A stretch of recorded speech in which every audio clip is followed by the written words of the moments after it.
Hi. ஒரு சின்ன ஒரு சேஞ்சஸ் தான். ஒரு பொரியல் பண்ணுறோன்னு வச்சுக்கோங்களேன், பசங்க சாப்பிட மாட்டேங்கிறாங்க. நமக்கே கூட அது பிடிக்கலன்னு வச்சுக்கோங்களேன், இந்த மாதிரி முட்டையை 2 உடைச்சி ஊற்றிக்கோங்க. ஆயில் போட்டுட்டு லைட்டாக சால்ட்டு போட்டுக்கோங்க. தேவைப்பட்டால் பெப்பர் கூட போட்டுக்கோங்க. நான் பெப்பர்லாம் எதுவும் போடல, சால்ட்டு மட்டும் போட்டுக்கிட்டேன்.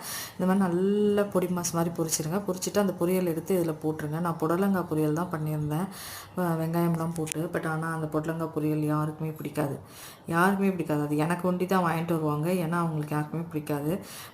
சரி, இந்த மாதிரி பண்ணி கொடுத்தா சாப்பிட்டு பார்க்குறாங்களான்னு சொல்லிட்டு ஒரு ஐடியா பண்ணி இந்த மாதிரி முட்டையை 2 உடச்சி ஊற்றி அந்த பொரியலை எடுத்து அதில் போட்டு நல்ல ஒரு டாஸ் கொடுத்து நல்லா ட்ரை பண்ணி எடுத்து வச்சு சாப்பிட்டா கடகடன்னு சாப்பிட்டாச்சு. எல்லாருமே ரொம்ப பிடிச்சிருந்தது.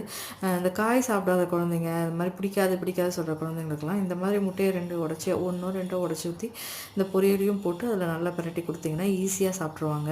ரொம்ப டேஸ்ட்டாகவும் இருக்கும். அந்த முட்டை பொடி மாஸ் மாதிரி இந்த காயும் சேர்த்து சாப்பிட்றதுக்கு ட்ரை பண்ணி பாருங்கள், ரொம்ப நல்லாயிருக்கும்.